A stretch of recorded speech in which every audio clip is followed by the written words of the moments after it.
Bonsoir à tous, heureux de vous retrouver, c'est la loi des séries. On est ensemble comme chaque semaine pour évoquer l'actualité des séries avec celles et ceux qui la font. Nora Gandour, Julia Gabriele sont à mes côtés. Bonsoir mesdemoiselles. Bonsoir. Merci d'être avec moi pour une émission. Alors on va se faire plaisir encore plus aujourd'hui. On a deux projets singuliers, deux projets originaux, deux très beaux projets. Dans la deuxième partie de l'émission, c'est un film qui va faire l'événement sur France Télévisions, Droit de regard, un très très bel unitaire dans lequel on retrouvera notamment, pour celles et ceux qui le connaissent, Raphaël Langlais, mais surtout une vraie découverte, le rôle d'une comédienne formidable que vous allez découvrir dans ce film, Camille Goudot, qui sera avec nous dans cette deuxième partie d'émission. Le film est vraiment bouleversant. Vous allez voir sur cette maman qui doit faire face à une situation très compliquée et très délicate pour continuer à élever ses enfants. C'est une très belle histoire de maman, une très belle histoire de femme, un très beau combat dont on va parler dans cette deuxième partie d'émission. Mais dans la première partie, c'est une série dont je n'arrête pas de vous saouler avec depuis un an qu'on l'a découvert sur Prime Video. J'attendais qu'elle arrive sur France Télévisions parce que c'est un vrai pari audacieux, faut dire, faut le rappeler, initié au départ sur France Télévisions, une vraie série d'action comme on n'en a pas souvent en France, parce que souvent quand on essaye de les faire, on les fait un peu comme les Américains et ça rate. Et ben là, c'est non seulement ça n'a pas raté, moi j'en ai fait l'une de mes séries préférées de l'année 2023, donc elle devrait être en 2024 aussi puisqu'elle arrive sur France Télévisions. Elle s'appelle Cœur Noir, c'est une petite pépite et je suis extrêmement heureux de recevoir El Maestro de cette série, celui qui dirige les 6 épisodes, ce casting intégral. Bonsoir Ziad Doueri. Bonsoir. Merci d'être avec nous. Je suis très heureux de vous accueillir, très heureux de parler de votre travail sur la série. On va y revenir longuement dans un instant. Qu'est-ce que ça fait ? La série est arrivée sur Prime Video l'année dernière et là maintenant elle arrive en prime time sur une grande chaîne de télévision de service public, France Télévisions.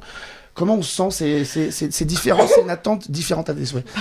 C'est une attente différente ? Regardez, quand la série elle est sortie sur Amazon, je ne savais pas que ça allait attendre un an avant que ça arrive sur France. Je pensais que ça allait sortir 2-3 mois plus tard. Et le fait qu'elle sort un peu plus tard, au fait, réinjecte un tout petit peu de souvenirs. Comme ça rapproche de la saison 2, au fait. Je trouve que ça, c'était un avantage. Mais à vous dire la vérité, je ne connais pas tout à fait le monde des médias en France, malgré que je travaille dedans, je fais des séries l'une après l'autre, je fais des films. Mais ça reste un monde un tout petit peu différent pour moi et j'essaie de le comprendre de plus en plus. C'est que je suis un peu moins branché dans le monde des Netflix. Et pourtant, j'adore les faire, les séries. C'est que juste, j'espère que ça ira bien. J'espère, je vous rassure, nous, on est branchés. Mais parfois, c'est vrai que les programmations, nous aussi, parfois, ça nous échappe un peu. On n'y comprend rien. On attend. Et en même temps, je trouve que vous avez raison, c'est pas plus mal d'avoir ce laps de temps qui s'est écoulé. Ça permet de vraiment sanctuariser chacune de ces deux diffusions et de la faire découvrir à un nouveau public. Vous allez voir, nous, on a été sensibles à beaucoup de choses dans cette série. L'action, l'émotion et la poésie aussi, dont on va reparler tout à l'heure. Mais avant toute chose, une avant-première, on le fait en début de chaque émission. La série arrive sur arte.tv le 31 janvier, mais elle sera diffusée à l'antenne les 8 et 15 février prochains sur Arte le jeudi soir. Une série qui avait été primée à Série Mania via son héroïne, dont on va parler dans un instant. Mais voici la bande-annonce de De Grâce, la nouvelle série de Arte, réalisée par Vincent Cardona. Regardez. T'imagines qu'il y a des gars de chez nous qui ont planqué de la canne dans la caisse de ton fils? Il y a des gars que je dérange ici. Dans quel merdier tu l'as embarqué?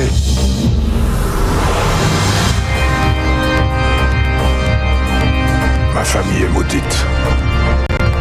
Et depuis toujours. Docker de merde. Mais qu'est-ce que vous avez contre le syndicat? Ça vous fait mal d'être des enfants de docker ou quoi? C'est comme si cet endroit nous avait jeté un sort. J'ai pas besoin de toi. Tu comprends pas comment on fait la guerre. Si tu parles pas, t'es mort. Il va t'emmener jusqu'en enfer, tu vas tout perdre. Ta femme, ta fille. De grâce, pardonnez-moi. Pardonnez-leur. Le mal est le mal. C'est ce monde. Cette ville, peut-être. Voilà donc De Grâce, la série pour laquelle Margot Bansillon a été sacrée meilleure actrice en compétition internationale à Série Mania. Margot Bansillon qui sera à l'affiche d'une autre série pour Arte dans quelques mois. Ça s'appelle Machine. C'est Fred Grivois qui est à la réalisation, où une ancienne agent des forces spéciales, adepte du combat rapproché, se retrouve à aller se planquer dans une entreprise au fin fond du pays et où elle se retrouve à mener la lutte syndicale avec ses armes à elle. Autant vous dire que ça va dépoter. Et là, De Grâce, c'est l'histoire d'une famille, les Le Prieur, navires portés par Olivier Gourmet, responsable des dockers sur le port du Havre, qui a longtemps milité et travaillé contre le trafic de drogue dans les docks du Havre, et qui, le jour de ses 60 ans, découvre que ses 2 fils sont soupçonnés de trafic de drogue. Et donc, voilà, tout va s'enclencher, le destin va les rattraper, et les drames vont s'enchaîner dans cette formidable série en 6 épisodes, donc diffusée les 8 et 15 février prochains sur Arte, et donc primée l'année dernière à Sérimania en compétition internationale, ce qui est à saluer. Mais revenons à la pépite de cette à début d'année sur France Télévisions. Alors on est très très loin de l'univers habituel des séries de France Télévisions. C'est une vraie réussite, ça s'appelle Cœur Noir, et voici la bande-annonce toute fraîche que nous a proposée France Télévisions, et on les remercie. Voici les premières images. Inédit lundi soir. Bon, ici 45, on a du mouvement dans le village. Je suis français.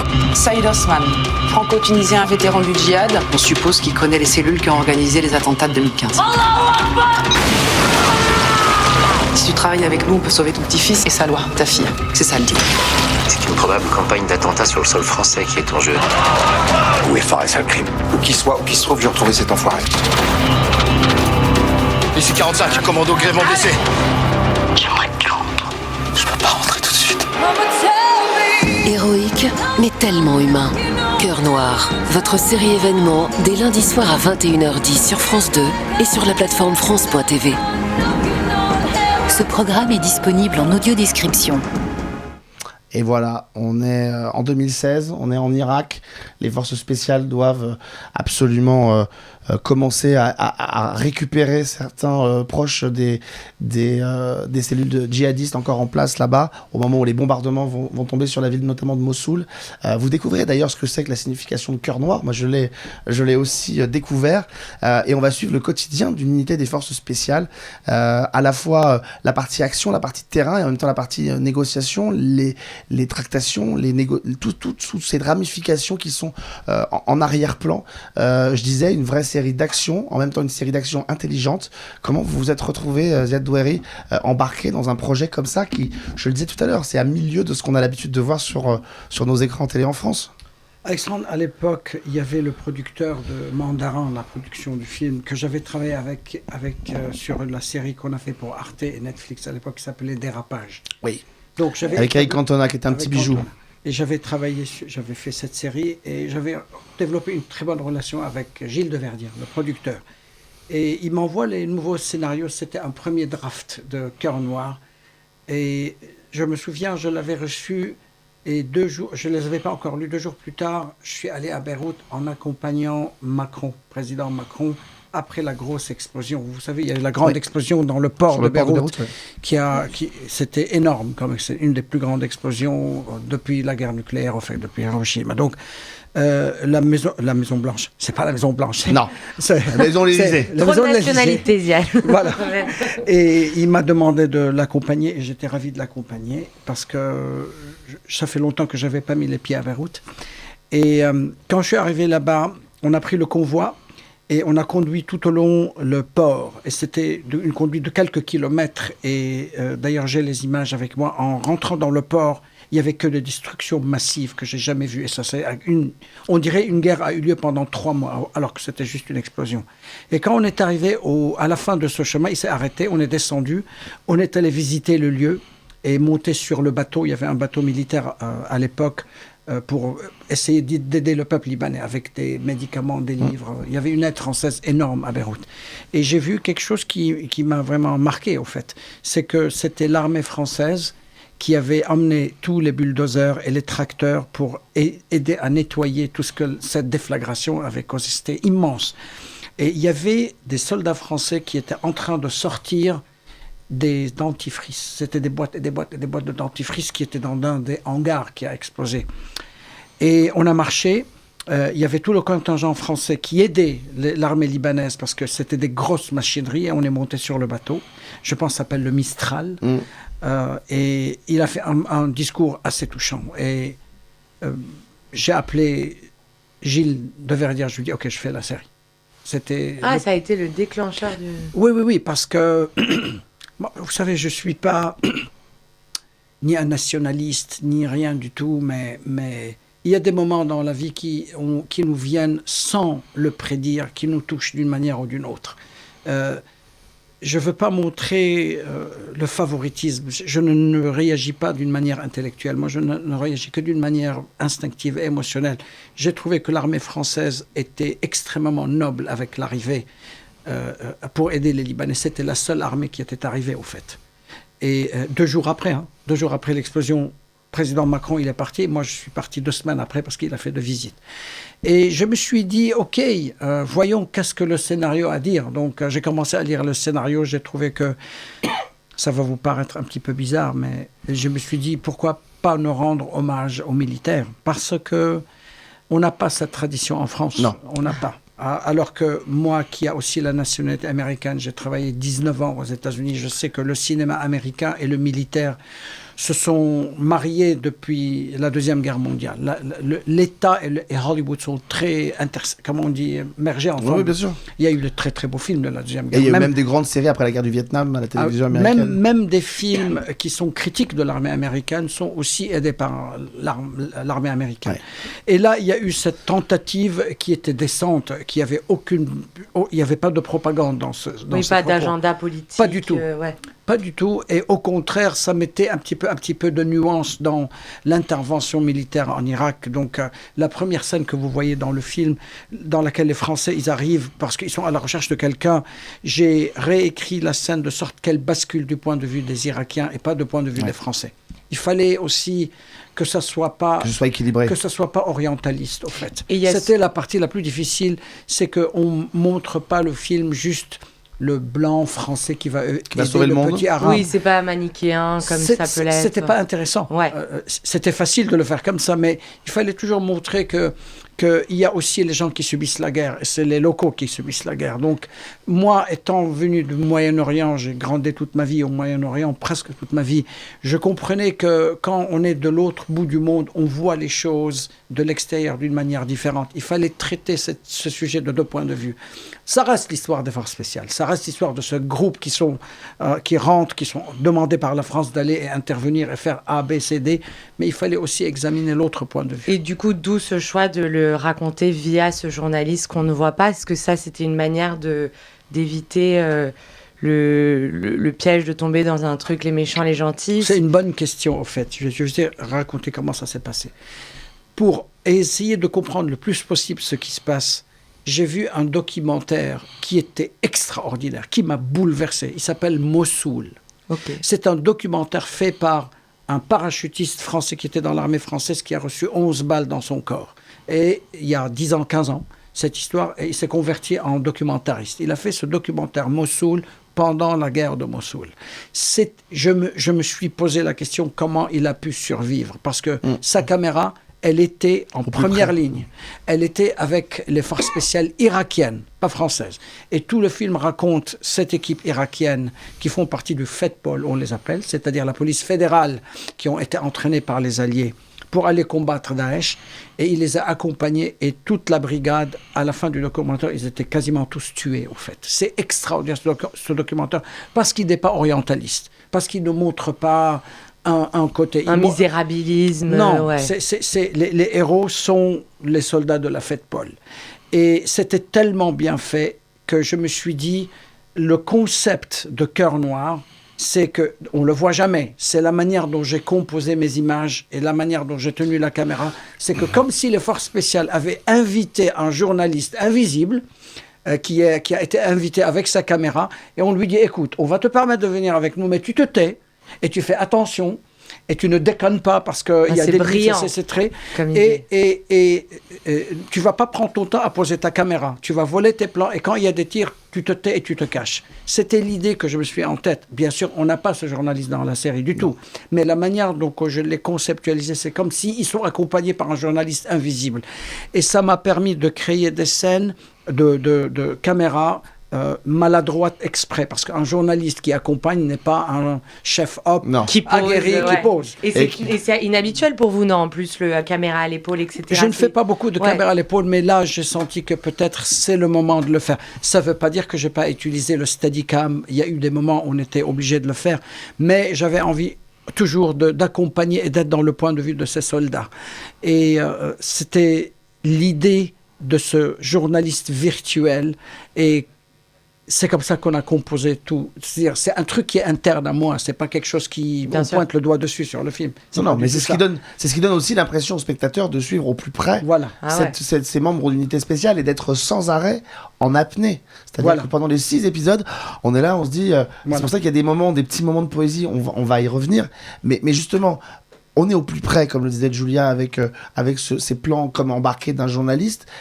On est donc au plus près de tout, des explosions, la violence. Comment, quand on est réalisateur, on construit cette série et sa violence quand on va être diffusé sur 2 chaînes qui sont à l'opposé l'une de l'autre, c'est-à-dire France Télévisions et Prime Video, qui est une plateforme sur laquelle normalement tout est permis. Il n'y a eu pas de différence entre ce que France Télévisions avait demandé et ce que Amazon ils ont demandé. Ils étaient énormément respectueux, les 2 chaînes. Pas une seule fois il y a eu une ingérence, enfin au moins pas avant que j'arrive sur le projet. Donc quand on a commencé à travailler les textes, quand j'ai commencé à tourner, on a montré les rushs, j'ai subi une indépendance, j'ai vécu une indépendance très respectueuse des 2 chaînes. Franchement, j'ai eu aucun problème. Ce qui est précieux, oui. Écoutez, on vient nous engager en tant que réalisateur parce qu'on a quelque chose à dire, parce qu'on a notre manière à dire. Donc, il ne viendra pas chez vous vous demander de le faire si vous ne faites pas confiance. Mais il y a toujours des intervenants. C'est leur droit, c'est le financier. On est dans le monde de la télé. Mais je n'ai eu quasiment aucun commentaire. Il y a eu très très peu, le son, un montage un peu plus rapide, tout ça, mais ça c'est normal. Ça veut dire qu'on est d'accord que la série que les gens vont voir sur France Télévisions, il n'y a pas eu un montage différent pour France Télévisions et pour Amazon et pour Prime Video. D'ailleurs, il y a eu une chose de très intéressante. La dame de France 2, elle a dit faites attention au gore, parce qu'il y a du sang, il y a une amputation, vous savez tout ça. Et j'ai compris son attitude, parce qu'elle voulait que la série se diffuse en prime time. Et je lui ai expliqué que je comprends tout à fait, mais les scènes ne sont pas gratuites. C'est pas mettre du sang pour le plaisir de mettre du sang, c'est pas un film d'horreur. C'est un film de guerre, donc il faut c'est la réalité. C'est la réalité, c'est-à-dire il faut que ça soit cru. Un soldat qui se met en front line, forcément il va subir des trucs. C'est exactement ce que disait Steven Spielberg quand il fait Le Soldat Ryan. Il dit pendant trop longtemps Hollywood a tenté de montrer que la guerre pouvait être propre, notamment en mentionnant le jour le plus long, et il dit non. Quand les Américains débarquaient sur les plages de Normandie, c'était une boucherie. C'était une boucherie. Et il fallait retranscrire cette boucherie-là sans être sensationnaliste non plus, j'imagine. Parfois, ça se mesure, Alexandre, sur combien tu dures sur un plan où il y a une veine qui gicle de sang. C'est une question d'1 seconde ou de 2 secondes ou 3 secondes. Parfois, la dose, c'est assez. Il ne fallait pas aller trop, mais on a poussé un tout petit peu et France 2 nous a suivis. Quand j'ai utilisé cet argument, ils étaient complètement partants. Et il y a des scènes qui sont très très fortes. On en voit une, je ne vous dirai pas laquelle, mais dans la bande-annonce, qui représente le début de l'épisode 3, qui pour moi est quelque chose qu'on n'avait quasiment jamais vu à la télévision. On est dans un dispensaire de la Croix-Rouge et c'est une scène qui est absolument bouleversante et forte. Ziad Doueri disait effectivement, quand on va chercher un réalisateur, on va pas chercher n'importe qui, on accepte qu'il fasse ce travail-là. Évidemment, d'avoir Ziad Doueri Nora à la tête d'une série, c'est pas avoir n'importe quel réalisateur standard à la tête d'une série télé. Avec tous mes respects pour les autres réalisateurs, mais oui, c'est... Enfin, tu vas le chercher pour quelque chose de très précis. Alors vous allez encore dire que j'adore France Télé, mais leur bande-annonce est très vraie, c'est très humain. Donc Ziad a fait beaucoup de films de guerre, dont mon film préféré, qui a été traité... Qui est West Beyrouth, pardon, en 98, sur la guerre du Liban, et qui a été traité pas du tout d'un point de vue militaire, mais d'un point de vue des jeunes, en fait, qui ont vu cette guerre arriver du premier jour. Et donc c'était un point de vue très humain, très sensible, tu t'identifiais beaucoup, parce qu'il n'y avait pas le côté militaire. Et la prouesse est que là, c'est une série de guerre militaire, et tu gardes toute cette humanité à travers cette brigade. Et donc finalement, le fil rouge, je suppose qu'ils sont allés chercher, parce que c'est vrai aussi pour les autres films de Ziad, que ce soit l'attentat, enfin, je ne fais pas sa filmographie, c'est ça, c'est trouver, d'ailleurs adapter l'attentat, c'est normal que ce soit Ziad qui l'ait fait, parce que on ne va pas parler du conflit surtout en ce moment, mais c'est une histoire qui parle de l'humanité d'un couple quand même, de ce qu'ils ont porté. Et c'est cette humanité qui est recherchée chez Ziad et qu'il fait toujours magnifiquement bien, ça, il n'y a rien à dire. Garder cette humanité dans une série comme ça, c'est important, mais en même temps, ça ne doit pas être facile.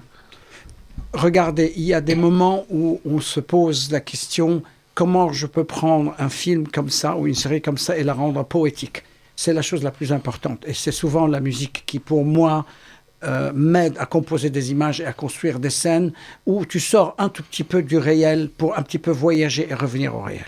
Ce qui s'est passé, par exemple, c'est la musique de Pierre Bachelet. Eh bien, écoutez, on va en parler. All right. Mais voici un petit extrait, justement, parce que je ne pouvais pas avoir Ziad Douari, ne pas garder cette séquence en mémoire. Un petit extrait que vous découvrirez dans l'épisode 4 de Cœur Noir.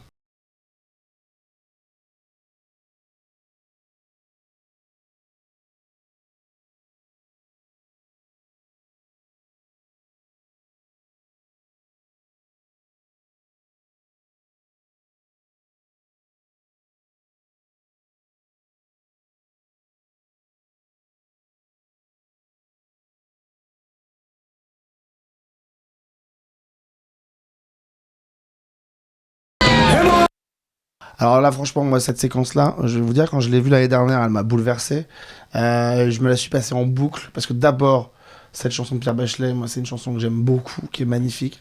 Et alors, ce moment suspendu, où on a cette équipe de commandos qui lance, qui part sur les routes d'Irak, et d'un seul coup, on a cette musique qui les unit tous dans leur voiture, c'est un moment suspendu. C'est l'un des plus beaux de la série. Alexandre, personne n'y croyait. Je me souviens qu'ils ont... le directeur de production, Philippe Chausson, il n'y croyait pas du tout dans cette chanson parce qu'il dit mais c'est du démodé cette chanson. Je dis je comprends tout ce que tu dis, mais moi à Beyrouth, on adorait cette chanson. Il y avait 3 ou 4 chansons françaises qui ont fait le tour à Beyrouth. C'est quoi les autres? Aline de Christophe. Okay. On adorait. Et il y avait encore une chanson. Et attends, je vais me rappeler. Okay, mais c'est des tunes qui ont vraiment cartonné à Beyrouth. Et c'était très romantique. Et j'ai crié Aline. Attends, je vais me rappeler. Oui, Aline de Christophe, ça, oui. Il y a encore une troisième qui était encore très populaire. Donc, quand j'ai proposé ça, les Français... C'était un peu démodé pour eux, mais je savais que si ça m'a touché à moi, si on met les bonnes images dessus, elle va pouvoir aussi transporter le spectateur français. Ouais. Voilà, et j'étais supposé la tourner cette scène en une demi-journée, parce que on n'avait pas le budget pour le faire. Ça a pris 3 jours de tournage, en fait. Et j'ai continué à me battre pour cette musique, j'ai continué à me battre pour ces scènes. Et on est revenu la tourner, et on l'a pas synchronisé de nouveau. C'était beaucoup de travail pour la faire. Et je savais que à la fin que du ça compte, allait rendre ça. que ça allait marcher. C'est exactement. Entre la musique c'est important parce qu'on donne à un spectateur une petite pause d'aller rêver un petit peu avant de revenir à la réalité. Comme je vous ai dit que la musique can do this job. C'est exactement comme l'épisode 5 d'ailleurs avec la musique de Rain. Et c'était aussi, j'avais besoin d'avoir un moment où on élève le rôle de Nina Meurice. Oui, qui est formidable. Voilà. Et c'était pendant le confinement que j'étais avec ma fille, on était en train de marcher, et elle m'a fait écouter la musique de Rain. C'est Knock on Heaven's Door qui est basée sur la musique de non, oui, ça va me revenir. C'est horrible. Oui. Non. Dylan. Bob Dylan, voilà. Et elle a fait une réadaptation, c'est une chanteuse anglaise. Et vous savez, pendant le confinement, on permis de marcher de certaines heures à certaines heures, il fallait rentrer. Les dérogations, là. Voilà, donc vers 5 heures l'après-midi, on allait se promener dans ma rue avec Mia, et elle avait acheté ce petit speaker, et je la jouais constamment, et elle était super set. C'est avant le tournage. Hein. Et c'est resté dans ma tête. Et à la fin, je me suis dit, je vais l'utiliser celle-là pour Et on a négocié les prix parce que c'était un peu cher. J'imagine. Et j'ai monté tout l'épisode 5, la dernière partie avec Sab, avec Nina Meurice, basé sur cette musique. Je n'ai pas fait l'inverse. Je n'ai pas filmé, ensuite adapté la musique. J'ai eu la musique et j'ai adapté mes plans par rapport à ça. Et vous faites souvent ça ou c'était propre à ce projet Cœur Noir? Non, je fais souvent ça. Souvent, vous avez une vision musicale? Il y a quelque chose qui arrive, je dis, cette musique, je pense, elle va faire la blague. Et on compose selon la musique, la rythmique de la musique. Okay. Et je l'ai fait écouter à l'actrice. Et j'ai dit, parce qu'on avait 4-5 jours pour tourner cette scène. Elle devient l'héroïne dans l'épisode 5, Nina Meurice. C'est elle qui devient... elle prend complètement le lead. Elle prend le lead, voilà. Et je lui ai fait écouter 2-3 fois. J'ai dit, OK, baisse la musique, action. Et elle l'a tourné comme ça. Et on a composé ouais, toute c'est la musique. génial. Ouais, c'est des moments où il y a un truc magique qui arrive dans ta tête parce que la bonne musique, elle est au bon moment et c'est comme ça que La ça marche. séquence est absolument dingue et c'est vrai qu'il y a un travail qui a été fait par plein de réalisateurs et plein de scénaristes depuis, dans plein de séries, qui est de prendre une chanson, un standard de la chanson française qui pourrait paraître un peu démodé et en la mettant à l'intérieur d'une fiction extrêmement moderne. Je pense à ma préférence de Julien Clerc dans Irrésistible sur Disney+, où je pense à d'autres titres comme ça. Ah, je m'en rappelle pas. Mais c'est vrai que ça, c'est magnifique, cette séquence. Vous allez voir la prochaine musique qui est dans Fièvre. Ah, on peut savoir laquelle c'est. Ça va vous donner la série. La chair de poule, la chair des canards, et la chair de toutes les volailles au monde. La chair de toutes les volailles au monde. Voilà. J'attends ça avec impatience. On va d'ailleurs en mentionner 2 mots dans un instant avant d'accueillir notre deuxième invité. Mais on va voir une photo. Je dis ça pour mes comparses en régie. On va voir la prochaine photo. Et je voudrais savoir en quoi, peut-être même sur Cœur Noir, cette personne a pu influencer votre travail. Elle a énormément influencé. J'ai fait 5 films avec lui, étant assistant caméra. J'étais à la caméra à l'époque. Et l'influence de Tarantino, elle était pas seulement au point de vue film, ou bien ses dialogues qui sont super, mais plus que ça. C'est que c'est un mec qui est, comme on dit, one-track mind. C'est-à-dire, il ne pense qu'à une chose. C'est son travail, le cinéma. Il ne pense pas à d'autres choses dans la vie. Et je pense que l'enthousiasme qu'il portait sur l'équipe et sur les acteurs est affectueux. C'est-à-dire, c'est à plein temps. C'est dans son sang. Et moi, j'étais jeune quand j'ai commencé. On avait presque le même âge, en fait. Et il avait une autre manière de faire les choses. C'est que tu te dévoues à 100% à ce film. Il ne jouait pas de la politique. Il ne jouait pas de l'ego, tout ça. Pour lui, c'était tout ce qui comptait avec une mémoire d'éléphant. Incroyable, la mémoire qu'il savait. Et une fois par semaine, pendant le tournage, quand on a fait Pulp Fiction et Jackie Brown, il faisait une projection chez lui à la maison. Il a une salle de projection de dingue. Et il avait 400-500 films en pellicule. Donc chaque semaine, on était invité chez Tarantino.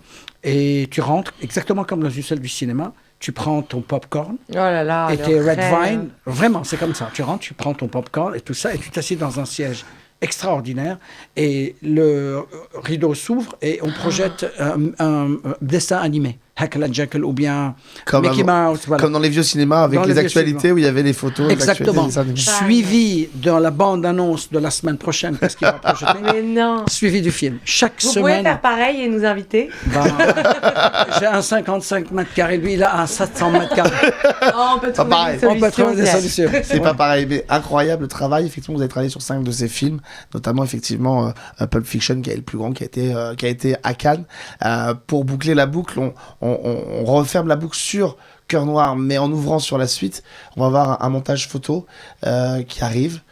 C'est le casting, notamment de Fièvre, la nouvelle série que vous êtes. Alors, je le dis, on enregistre cette émission très en avance. Et d'ailleurs, je vous en remercie parce que vous allez repartir, finir. C'est la dernière semaine de tournage de Fièvre pour Canal au moment où vous êtes là. Donc, merci du temps que vous avez pris. Nina Meurice, Anna Girardot et Benjamin Biolay pour cette nouvelle série dans l'univers du foot. Ouais, c'est écrit par Eric Benzekri, celui qui a écrit Baron Noir, avec qui vous avez collaboré. Et il y a 18 mois, ils m'ont appelé et je connaissais aucun de ces acteurs, sauf Nina Meurice et Xavier Robic, qui ont les 2 rôles très importants dans le film. Et j'avais emmené avec moi Nina Meurice grâce à Cœur Noir. Et je me suis dit... C'est une actrice incroyable. Elle était incroyable dans ce film. Elle a porté le rôle d'une sniper. Donc, je voulais la pitcher. Donc, il y a eu des discussions un petit peu par rapport au nom des actrices, parce qu'elle a le rôle principal. Et finalement, j'ai fait des essais avec elle. Je les ai montrés à Canal+, je les ai montrés aussi aux producteurs. Et ils étaient tous partants avec elle. Pour les autres acteurs... je ne savais jamais entendu parler d'eux. C'est-à-dire, je ne connaissais pas cette équipe Benjamin, ni comme chanteur, ni comme acteur. Anna Girardot non plus, parce que je ne connais pas beaucoup le milieu du cinéma français. Les acteurs que j'apprends au fur et à mesure... Moi, ma génération des acteurs français, c'est les anciens. C'est-à-dire, c'est, Depardieu, c'est Daniel Auteuil, toute la génération des années 70-80. Ça, c'est les acteurs que j'ai vus aux États-Unis. Toute la nouvelle génération, je ne la connais pas. Donc, on a commencé à faire un casting très long et j'ai fini à faire c'est un magnifique casting et donc on a compris avec une chanson qui va retirer les poils de tout. On a tous envie, mais en même temps, je vais vous dire, et c'est sincère, le bonheur de découvrir cette séquence hors du temps dans Cœur Noir avec Elle est d'ailleurs vaut toutes les surprises du monde. Et donc, du coup, on va patienter. Mais c'est une des séries les plus attendues de Canal des prochains mois. Le retour, évidemment, de l'équipe qui a donné naissance à Baron Noir. Et ça, évidemment, ça n'a pas de prix. On va poursuivre cette émission. On va accueillir notre deuxième invité dans un instant. Tenez, une petite avant-première, une photo. Avant que tu perdes ta voix à tout jamais. C'est vrai que là, elle part bien. Hein. Regardez, c'est le tout premier visuel de la série pour Disney+, qui s'appelle Kaiser Karl, où on va découvrir l'ascension de celui qui va devenir évidemment Karl Lagerfeld. La série est en production actuellement. C'est le tout premier visuel que Disney+ nous a dévoilé en attendant les premières images, on l'espère dans quelques semaines. Et voilà, et on aura l'occasion de vous en reparler, mais je voulais vous partager ce petit visuel très énigmatique de cette série très attendue, prochaine production française de Disney+. Elle a gentiment patienté en régie et on leur remercie. Elle va nous rejoindre dans un instant. On va regarder un petit extrait de Droit de regard, ce film important qui arrive sur France 2 avec une soirée continue, si je ne me trompe pas. Camille Goudot va nous rejoindre dans un instant, mais voici pendant ce temps-là un extrait et la magie fera qu'elle sera avec nous juste après. Regardez. T'es pas encore habillée? Ah non, mais je vais pas pouvoir là. Ah non, tu m'ennuies pas, j'ai trop envie de te voir. En plus, mon patron m'a emmerdé toute la semaine.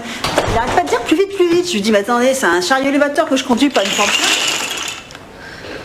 Mais qu'est-ce qui s'est passé ici? Rien, j'ai une migraine et puis ça va mieux, mais. C'est les enfants qui ont mis ce bordel? Va falloir qu'ils mûrissent, hein, surtout Adrien. Mais non, mais il m'aide, Adrien. Ah! Ça va?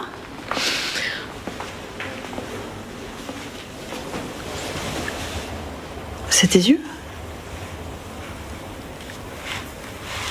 Ça s'est aggravé?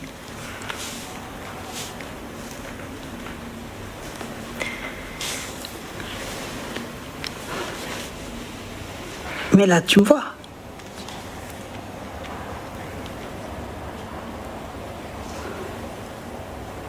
C'est trop tôt. C'est pas possible. Ça rajoute pas, s'il te plaît.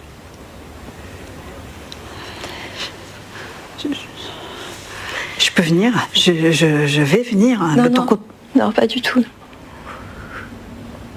Alors, quelqu'un d'autre si tu préfères, mais il va te falloir de l'aide là, toute seule, tu pourras pas. Tu m'aides à faire à manger pour ce soir. Voilà ce moment charnière, Droit de regard. Bonsoir Camille Goudot. Merci d'être avec nous pour ce rôle et ce film extrêmement important à bien des égards. C'est pas simplement pour la thématique qui est dedans, mais aussi parce que c'est votre premier grand rôle dans une fiction pour la télévision, si je me trompe pas. Bravo. Et il faut le porter parce que c'est pas un rôle évident. Comment vous vous êtes retrouvé impliqué dans ce projet? Eh bien, un peu par hasard, j'avais tourné un autre rôle de personne non-voyante dans un court-métrage il y a quelques années. Et une agence m'a contactée pour le rôle de Droit de regard. Parce que... Ah, pardon. Non, j'allais dire une super agence qui s'appelle Singularis, oui, qui voilà, représente... J'allais y et je suis je vous laisse vous raconter alors. Alors, du coup, toute l'histoire, c'est que ce film a été écrit par Anne-Sara Kertudo, qui est une personne non-voyante et qui défend les droits des personnes handicapées et l'accès à la justice des personnes en situation de handicap. Elle a une association pour faire ça. Et elle a écrit un scénario qui raconte un peu la disparition progressive de la vue chez une mère de famille. Et donc, bon... Pour ce faire, la productrice voulait une actrice malvoyante. En contactant différentes agences, etc., on lui répondait toujours bah non, il n'y a pas d'actrice malvoyante comme ça en France. Bon. Et puis finalement, elle a fini par tomber sur Singularis, qui est une agence incroyable d'actrices et d'acteurs, qui défend le fait que les personnes à profil singulier soient embauchées et puissent tourner. C'est-à-dire, donc, entre autres, les personnes en situation de handicap. On est 20% d'actrices en situation de handicap à cette agence. Et donc elles m'ont contactée pour ça, elles m'ont trouvée en googlisant actrice malvoyante sur internet et puis elles ont tombé sur l'ancien court-métrage dans lequel j'avais joué. J'ai juste une question qui est peut-être un peu bête, mais où commence la malvoyance? Comment c'est défini? C'est un certain type de myopie. Quand est-ce qu'on bascule dans le handicap et quand est-ce que c'est une forme de myopie assez banale? Sur le médical, je crois qu'on a tendance à dire qu'à partir de... Enfin, en gros, on est sur des dixièmes en vue. Si on est à 12 dixièmes, c'est-à-dire 12 à chaque œil, on a une bonne vue. Et si c'est plus bas, eh bien, la vue est moins bonne. Et c'est en dessous de 3 ou 4 dixièmes, il me semble, qu'on est malvoyant. Voilà. Merci. Et c'est extrêmement important. La séquence qu'on vient de voir, elle est particulière parce que c'est la séquence avec la maman, c'est le point de bascule, évidemment, qu'on a pu voir. C'est aussi le moment où on sent que pour elle, même dans son appartement qu'elle connaît, les repères, elle commence à plus les avoir. Moi, j'aimerais savoir, pour une actrice qui est sur un plateau qui n'est pas son appartement, comment on retrouve ses propres repères pour pouvoir jouer et incarner une femme qui a ses repères. Est-ce que c'est compliqué ? Oui. Je sais pas comment l'expliquer. Moi déjà j'ai pas mal arpenté le décor avant de tourner, tout en sachant que le décor change tout le temps puisque en plus il y a énormément de machinerie dans cet endroit. Moi j'ai joué sans lentilles de contact. J'ai des corrections fortes. Sans lesquelles j'ai une vue très basse et donc je me suis servi de ça aussi pour incarner mon personnage, mais il a fallu que j'apprenne par cœur le décor et que j'apprenne par cœur l'endroit où étaient les obstacles pour le personnage, etc. C'était un petit peu une gymnastique, mais ça a fonctionné, je crois. Ça fonctionne très bien. Surtout qu'il faut justement, on le rappelle, c'est votre premier rôle. Donc ces réflexes-là de jeu et d'habitude sur un plateau, vous les aviez pas forcément au même niveau que d'autres comédiens. Donc c'est d'autres difficultés qui viennent se greffer sur la gymnastique du jeu, quoi. Oui, puis c'était un marathon pour moi parce que j'ai pas l'habitude de faire ça et c'est des tournages qui sont très très intensifs, etc. Mais c'était très plaisant de composer ce personnage. La différence par rapport à ce que je fais d'habitude, parce que moi je suis romancière à la base. Du coup, je compose et j'incarne des personnages tout le temps, mais j'ai pas l'habitude de le faire avec autre chose que des mots et donc avec mon corps, etc. Ça, il a fallu que j'apprenne. Qu'est-ce qui a fait la bascule ? Pourquoi vous avez eu envie de basculer de l'autre côté ? Les gens les plus fidèles vous auront peut-être vu dans la grande librairie où vous êtes venu présenter un de vos romans. Oui. Qu'est-ce qui a fait qu'un jour la romancière s'est dit tiens, je vais moi aussi jouer ? En fait, j'avais eu une première expérience il y a longtemps dans le film Blind Sex. Ouais. Et j'avais envie de continuer à cette époque-là, mais j'ai pas insisté plus que ça parce que j'étais en train d'écrire et que je me disais que la priorité c'était d'écrire un premier roman déjà. Et puis comme Droit de regard est arrivé un peu par hasard et puis que ça m'est tombé dessus, j'ai passé le casting et je l'ai eu, ça m'a permis de continuer un truc qui m'était un peu resté... Vous avez des anges qui vous balancent des projets de temps en temps. Ah, peut-être. C'est plutôt bien. C'est agréable et ça fait du bien aussi. On a besoin de voir un peu d'autres formes de représentation du handicap à la télévision. Comment vous jugez, vous, la façon dont justement les handicaps liés au regard, à la vision, sont représentés à la télé ? On va montrer à nos auditeurs et à nos spectateurs une série de 4 photos. Ce sont des personnages qui, dans la fiction, sont plus ou moins... ont plus ou moins des problèmes de vue. On va regarder, je vais vous les décrire. Donc là, on est dans une série italienne, elle est enquêtrice, elle s'appelle Blanca. La série a été diffusée sur M6, c'est une enquêtrice particulière, ça a été un carton là-bas, c'est un peu le HPI italien. Ça s'appelle comment ? Ça s'appelle Blanca. Ah. Et le personnage est évidemment non-voyant avec son chien en personnage secondaire. On va voir une deuxième photo qui va dérouler. Et là, on est... Ici tout commence avec le personnage d'Élodie joué par Sarah Santoni qui joue une cuisinière non-voyante. On va regarder ensuite, on en a encore 2 autres. Là c'est Avi Marciano, suite à un attentat islamiste, je crois, dans Plus belle la vie, se retrouve attaqué à l'acide et donc est fini, en tout cas pendant quelques temps, non-voyant. Et la 4e photo qu'on va voir pour nos auditeurs, on est plus récent, plus ancien, c'est Mélissa dans La petite maison dans la prairie, qui après une chute devient aveugle. Mais les acteurs sont... Les aveugles, la particularité, c'est qu'évidemment tous ces acteurs sont parfaitement voyants et incarnent des non-voyants. Comment vous regardez la façon dont justement on met en scène et on montre ces problèmes liés à la vue ? Il y a plusieurs choses. Déjà, il y a les personnages. Est-ce que on donne à une personne en situation de handicap un rôle fort, de personnage solide, qui fait des choses, qui est indépendant et qui n'est pas entièrement défini par son handicap? Ça, c'est important aussi. Parce que c'est vrai que, par exemple, sur les personnages de non-voyants, on a peut-être tendance à les voir parfois comme on peut en faire des super-héros avec d'autres sens super développés, etc. Enfin, ça, c'est un mythe qui est cultivé depuis longtemps. Et c'est bien de changer ces conceptions-là aussi pour en faire des gens, en fait. Normaux. Qui vivent leur vie comme tout le monde. Et après, la deuxième chose, c'est que il y a des acteurs et des actrices non-voyants, non-voyantes, malvoyantes, mais on leur laisse pas la place de jouer.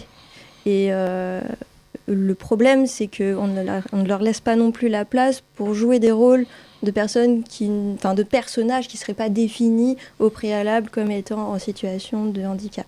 Et ce qui serait important aujourd'hui, c'est déjà de faire jouer ces gens-là pour les rôles en situation de handicap, parce qu'on espère un jour arriver au moment où on aura... je sais pas moi, un personnage, n'importe quel personnage qui n'est pas écrit comme handicapé, mais qui sera interprété par une personne en situation de handicap. C'est toujours ce point de bascule qui est que... qu'on attend. On attend et qu'on attend toujours. Évidemment, c'est pour ça aussi que Droit de regard est une fiction importante sur le service public, de mettre en avant à la fois ce type d'histoire et ce type de personnage et ces actrices et ces acteurs-là, finalement. Oui, c'est hyper important parce qu'en plus, il y a un engagement derrière qui est celui d'Anne-Sara Cartudo de montrer ce que c'est. En fait, quand ça t'arrive à toi d'un seul coup, que tu fais ta vie comme tout le monde et puis ça te tombe dessus, qu'est-ce qui se passe en fait? Et qu'est-ce que c'est la perte de confiance que tu as en toi? Et surtout la perte de confiance de ton entourage vis-à-vis de tes capacités à faire les choses et à assumer des responsabilités, parce que c'est ça qui arrive à Alexandra. C'est son entourage qui doute, c'est la justice qui doute. Qui l'infantilise. Voilà, et c'est elle qui doit se battre et prouver qu'elle peut être ce qu'elle est depuis toujours finalement. Enfin, qu'elle a même. Voilà. Et qu'elle ne change pas. Et c'est vrai que pour vous, c'est un sacré challenge. D'abord, tout simplement parce que c'est un rôle important et que voilà, vous la portez, vous êtes de tous les plans et que c'est important. Les gens vont vous découvrir et je pense vraiment être sensible à votre partition dans cette série. Et c'est vrai que c'est très important. Cette actrice-là n'était pas malvoyante, elle était sourde et malentendante et muette. Mais l'impact qu'a eu une actrice comme Marlee Matlin dans les années 80-90 a été très important. Les Enfants du Silence, je crois, c'était un film. Children of the Lesser God, oui. Et c'est important ce genre de représentation pour les spectateurs et aussi pour les acteurs. Je crois même qu'elle a eu un Oscar, mais j'en suis pas certain. Elle a eu l'Oscar. C'est ça, on est d'accord. Oui. C'est important pour les réalisateurs aussi, Ziad Doueiri, de véhiculer, de mettre en avant aussi des comédiennes et des comédiens comme Camille Goudot. Regardez, pour moi, je viens d'une terre de conflit, au fait. Donc, il y a toujours ce poids de vouloir passer un message ou de s'engager un peu plus. J'ai choisi ce qui est esthétiquement le plus important, dramatiquement, comment on raconte une histoire. C'est difficile de mettre toutes les responsabilités sur aussi un cinéaste. Mais c'est un truc qui reste en tête. C'est-à-dire, quand on m'a offert... Voilà, je donne un exemple de Cœur Noir. Quand on m'a offert ça, il y a quand même une trace de mon passé, de la manière dont j'étais élevé à Beyrouth. Évidemment. Donc forcément, j'essaye d'ajouter ça un peu plus. Et quasiment dans chaque projet que je fais, je laisse toujours des traces. Parce que c'est... le Liban, le monde arabe, c'est ce que j'ai été élevé de l'âge 0 jusqu'à l'âge de 19 ans, avant que j'émigre aux États-Unis. Donc forcément, il y a toujours des restants à l'intérieur de moi. Même quand des trucs comme Fièvre, qui n'a absolument rien à faire avec mon passé, j'essaye toujours d'injecter des trucs. Consciemment et inconsciemment. Inconsciemment et consciemment, ouais. Bien sûr. Certainement. Je suis toujours attiré à ce qui me fait rappeler à Beyrouth. Parce qu'il y a une responsabilité de l'art dans ce qu'il représente aussi. Je pense, c'est un débat philosophique. Je vous assure, Alexandre, j'étais nul à l'école. Donc je ne peux pas faire des analyses philosophiques parce que je ne suis pas comme ça, au fait. Mais il y a toujours un truc d'inconscient qui me ramène toujours à cette terre. à mon passé, à mon enfance, à mon adolescence. Les années formatives, c'est très, très important dans l'être humain. Bien sûr. Ce qu'on a vécu les premières années, c'est ce qui te marque jusque le reste de ta vie. Que ce soit les goûts de la bouffe, ou bien les parfums, ou bien la musique, ça reste engrainé. Chaque projet que j'emporte, j'essaie de mettre un petit peu autobiographique dedans. Le prochain long métrage, il est quasiment autobiographique, alors que ça se passe entièrement aux États-Unis. Donc, il y a toujours une partie de nous qu'on marche et on laisse des miettes derrière nous et on retourne et on va ramasser les miettes de nouveau, si je dois créer cette image. Donc, pour répondre à la question, est-ce qu'on a une responsabilité envers... Tant que ça reste esthétique, tant que ça soit une belle histoire racontée, parce que le spectateur... Pas que ce soit un prétexte, oui. Si on fait un film juste parce qu'on veut être engagé socialement ou politiquement... Faire un documentaire. Ou bien on peut rater des histoires comme ça, où on est très... People want to go see a story. Hein. Les gens, quand ils payent leur billet, ils veulent voir une histoire. Voilà, que ça soit du véridique ou que ça soit pur fictionnel, doesn't matter. Et de l'espoir aussi, ils veulent un peu d'espoir, non? On peut avoir de l'espoir. Il y a des films qui sont très très forts où il n'y avait pas de l'espoir. Oui, il y a pas mal de films dont la fin, elle est un petit peu noire. Lord of War, c'est un film qui m'a beaucoup marqué parce que la fin, elle est très dramatique. Oui, c'est vrai. C'est-à-dire le personnage, il commence un petit qui est mauvais, il se termine encore plus mauvais. Ça arrive malheureusement. Il commence avec très peu de moralité, et il se termine avec 0. Pourtant, on l'aime beaucoup. Eh ben, ouais, ça. C'est ça la force. Ouais, Beyrouth, il n'y a pas d'espoir à la fin. Dans la vraie vie non plus d'ailleurs. Mais Si, il y a un peu d'espoir. c'est triste la fin. Un petit peu triste, je sais. Et c'est aussi la beauté de l'art et cette responsabilité qui incombe au réalisateur, vous l'avez magnifiquement effectivement expliqué, et je trouve que quand des projets singuliers arrivent comme ça permet aussi de découvrir de nouvelles artistes, de nouvelles comédiennes, dont je ne doute pas que ça donnera des envies à d'autres réalisateurs de vous mettre en scène pour ce rôle qui est pas facile, parce que ça touche aussi à quelque chose d'intime pour vous, j'imagine, et que donc du coup c'est pas un rôle comme les autres quand même. Non, puisque ça touche une partie de... Vous parliez de l'enfance. Moi, j'ai grandi avec un statut d'enfant handicapé. C'est une étiquette que j'ai pas demandée, qu'on m'a collée sur le front et dont j'ai énormément souffert. Et quand je suis arrivée à l'âge adulte, le premier truc que j'ai fait, c'était me débarrasser de ce truc, ne parler à personne de ce handicap en fait, avec lequel je vis très très bien. Et faire le film, c'était y revenir et recommencer à réfléchir sur cette question-là que je laissais de côté depuis très longtemps. Et finalement, pour y apporter un très beau message. Donc c'est ça le principal, ça s'appelle Droit de regard, c'est sur France 2. Ce sera à ne pas rater, ce sera une soirée spéciale. Je crois qu'il y aura aussi d'autres choses de prévues juste après la diffusion du film. Il y aura une grande soirée continue comme France Télévisions le fait très bien. Et puis il y aura ensuite, vous pourrez découvrir dans la foulée, n'hésitez pas, et moi je vous le recommande, Cœur Noir, la série réalisée par Ziad Doueri, dont la saison 2 va arriver bientôt. Mais malheureusement, le drame de cette émission, c'est qu'on vient d'apprendre qu'il n'était pas dessus. Mais c'est pas grave, on se plongera dans Fièvre pour avoir les frissons en entendant ne serait-ce que la nouvelle chanson que Ziad Doueri nous a réalisée, mais aussi pour revoir le talent de ce grand réalisateur dont on a de la chance d'avoir pour nos belles et grandes fictions. Et effectivement, Dérapage, une série qu'on avait découvert pendant le confinement notamment, avec un cantonat au sommet de son art, Alex Lutz redoutable dans une histoire machiavélique. Je vous invite à la découvrir, les 3 épisodes de cette série qui vous laisse sans voix jusqu'au 3e épisode et qui était une petite merveille. Je remercie évidemment alors les équipes de France Télévisions, Kevin, Patricia, qui nous ont permis de faire cette émission pour Cœur Noir, Michael Morlon aussi qui a accompagné Camille qui était avec nous aujourd'hui. Je les remercie évidemment encore une fois parce qu'on fait toutes ces émissions aussi grâce et avec eux. Merci à nos amis en régie dont on a bien oublié qu'ils étaient indispensables pour nous. Cœur sur vous les amis, et on se retrouve très très vite pour un nouveau numéro de la Loi des séries. Merci d'avoir été avec nous. Merci. Merci à vous. Merci.